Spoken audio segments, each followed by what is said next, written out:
কোরবানি এমন একটি ইবাদত যে ইবাদতে বিশেষভাবে আমাদের ইখলাস এবং নিষ্ঠার বিষয়টিকে গুরুত্বের সাথে দেখা আমাদের জন্য অপরিহার্য। যে সমস্ত ইবাদতের মাধ্যমে আমরা পার্থিব কিছু ফিডব্যাকও পাই, সেগুলোতে নিয়তকে বিশুদ্ধ রাখাটা নানা কারণে চ্যালেঞ্জিং হয়ে পড়ে। কোরবানি সেরকম একটি ইবাদত। কোরবানির মাধ্যমে আমরা ফ্রেশ গোশত আহরণ করতে পারি, গোশত নিজেরা খেতে পারি। আল্লাহ তাআলা সেই সুযোগ আমাদের জন্য রেখেছেন। এই জন্য কোরবানির ক্ষেত্রে নিয়তের অসাধুতা, অশুদ্ধতা এটা ব্যাপকভাবে আমাদেরকে গ্রাস করতে পারে, স্পর্শ করতে পারে, আমাদের ইবাদতকে নষ্ট করে দিতে পারে।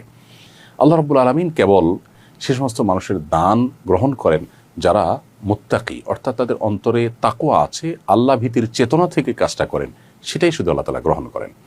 আল্লাহ তাআলা আরও বলেছেন, লা ইয়ানালাল্লাহা লুহুমুহা ওয়ালা দিমাউহা ওয়ালাকিন ইয়ানালুহুত তাকওয়া মিনকুম।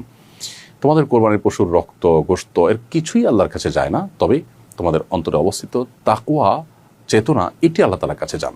আজকাল লোক দেখানো কোরবানি, লৌকিকতার কোরবানি, প্রদর্শন ইচ্ছা থেকে কোরবানি, সামাজিক মর্যাদার প্রতিযোগিতার কোরবানি, সামাজিক মর্যাদা রক্ষার কোরবানি, মুখ রক্ষার কোরবানি, এই সমস্ত কোরবানি থেকে আল্লাহ আমাদের সবাইকে হেফাজত করুন এবং কোরবানি হোক শুধুই আল্লাহ সন্তুষ্টির আশায়।